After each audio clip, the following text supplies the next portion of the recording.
So meron akong nabili dun sa Filipino store na matagal nang hinahanap ng asawa ko. Para surprise natin siya. Be, pasalubong ako sa'yo.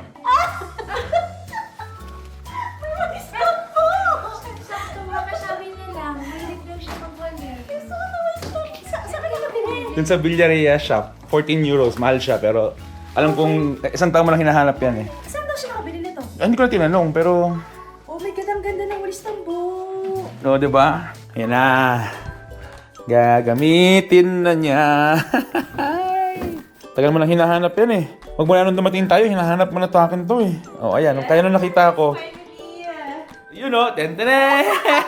Oh my God! Namiss mo ba? Sobrang amazing! Happy ka sa walis ng buo mo? Happy ako. Pakita natin sa kanila yung luma mong walis. Ito yung natin yung walis. Kaya galit na galit siya sa walis na to. Tignan nyo. Tayo mo sa tabi mo. Tayo mo sa tabi mo. Oh, ayan oh.